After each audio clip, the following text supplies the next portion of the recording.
So sir Rauf, जो आपकी recent मुलाकात हुई है सदर आसिफ अली जरदारी से, अभी आपने खुद ही कहा कि वो जाहिर सी बात है सिर्फ चाय पीने तो नहीं आए थे, जाहिर सी बात है कुछ बड़ी अहम बातें हुई होंगी।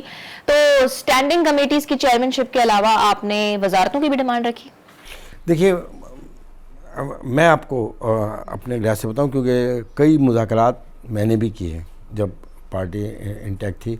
मैं पार्टी को लीड कर रहा था और ये बाकी तमाम हजरात मेरे साथ उस टीम का हिस्सा थे जो जरदारी साहब से हमने मुज़ाकरात किए थे 2013 में भी, जो तो मैं उसको लीड कर रहा था चेयरमैन सेनेट के हवाले से भी और दीगर। लेकिन मैं आपको बता दूं कि मैं तो ये चाहता हूं कि वजारतें भी ली जाएं और अपना ड्यू जो आपका राइट बनता है बनकर आप हुकूमत को अच्छे तरीके से चलाने की कोशिश क्यों न करें।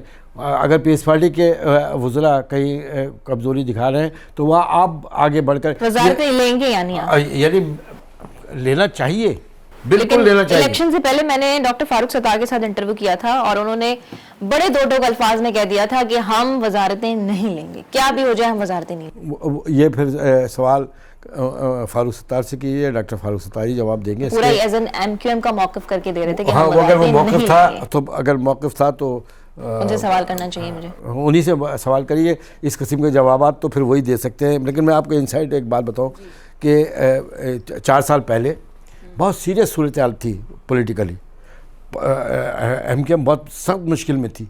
उस वक्त मुझे कहा गया था, हालांकि मेरा ताल्लुक़ नवाब शाह से, मैंने नवाब शाह में नेशनल असम्बली के नॉमिनेशन भरे थे जरदारी साहब के अगेंस्ट इलेक्शन में, कंपेन में, सियासत में तो ये तमाम।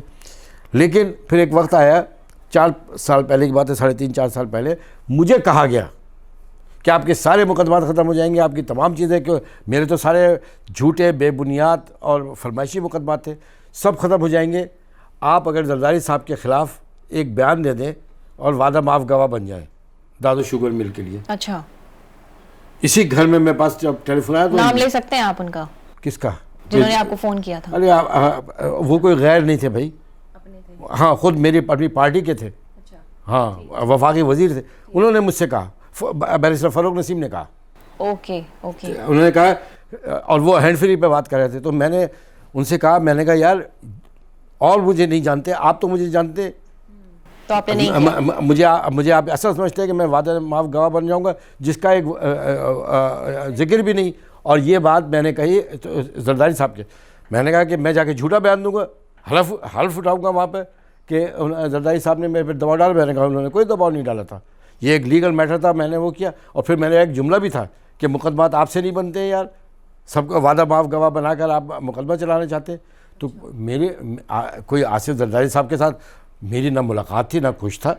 लेकिन मैं एक बात को ये कहता हूँ, जो सच है, जो हक़ है, आप वो कहिए, चाहे आपको कितनी ही उसकी दुश्वारियों को फेस ना करना पड़े, सज़ा भुगतनी पड़े। गुज़िश्ता 6, 7, 8 बरस से मैंने तो कुछ ऐसा नहीं कहता जो 32 मुकदमा थे। और मैं आपको सच बता रहा हूँ, मेरा अल्लाह गवाह है, मैं आपको सच कह रहा हूँ, कोई एक मुकदमा भी ऐसा नहीं था। मैंने हाई कोर्ट की डबल बेंच में कहा था कि ये सारे मुकदमात मेरी एक टेलीफोन कॉल के ऊपर हैं, मैं एक कॉल करूँगा तो ये मुकदमात ही नहीं ख़त्म होंगे, मैं हुकूमत में बैठा हूँगा। लेकिन मैंने ये तमाम चीज़ें की, मेरे अल्लाह ने मुझे शुरू किया और तमाम जगह के ऊपर कोई एक सवाल भी नहीं थी। मैं बाइज़्ज़त बरी हुआ ATC कोर्ट से भी और हाई कोर्ट से भी और हर जगह से। तो कहने का मतलब है कि आपको इतना अच्छा माहौल बना के रखना होगा। आप इस तरह ना करें कि आज जो वो कुछ यानी आप मफाहमत की सियासत में भरोसा रखते हैं? नहीं, मफाहमत आवाम के लिए होनी चाहिए ना, मफाहमत अपनी ज़ात के लिए नहीं होनी चाहिए। आप मुझे बताइए कि पाकिस्तान के अवाम सफ़र कर रहे हैं ना आपके झगड़े, और आपके झगड़े भी किसी उसूल के ऊपर नहीं है। लेकिन जिसने जराइम किए हैं उसको आप माफ़ कैसे कर सकते हैं?